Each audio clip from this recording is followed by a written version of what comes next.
سلام بر همه.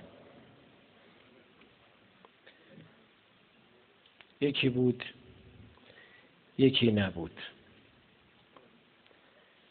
نمیدونم کدوم یکی بود، کدوم یکی نبود. ولی مسلمه وقتی این یکی بود، اون یکی نبود. یا وقتی اون یکی بود، این یکی نبود. بعد 50 سال نفهمیدم کی بود، کی نبود، یا کی نبود، کی بود. ولی مسلمه هرچی هست هر کی نبود.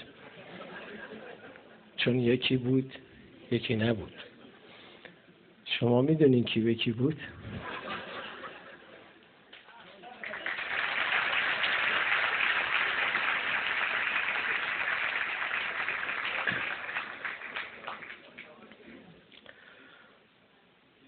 آدمی میشناسم از دوزخ، خوف و تشویش دارد و من نه. بس که میترسد از عذاب خدا، هول از آتیش دارد و من نه.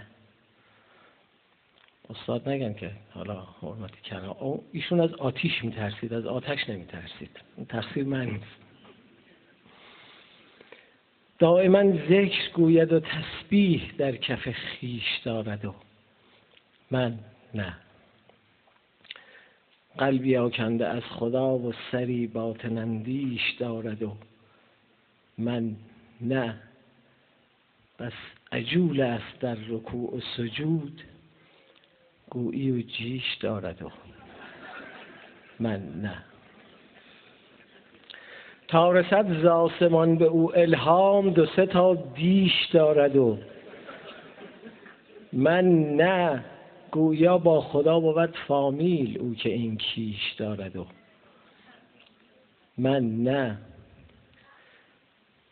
بهر مأموریت ز بیت المال هی سفر پیش دارد و من نه. بر نگشته ز انگلیس هنوز سفر کیش دارد و من نه.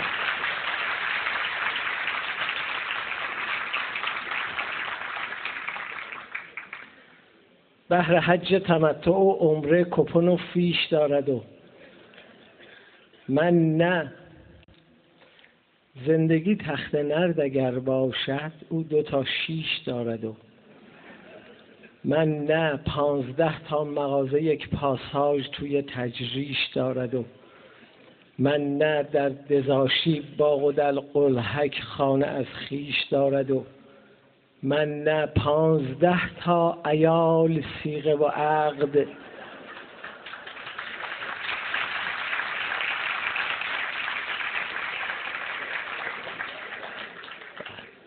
نمیدونم چرا این بیت‌ها اینقدر طرفدار داره.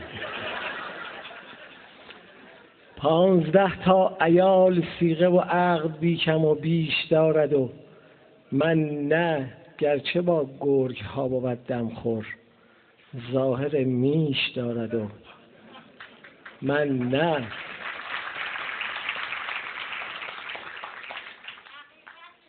دانی او این همه چرا دارد؟ چون که او ریش دارد و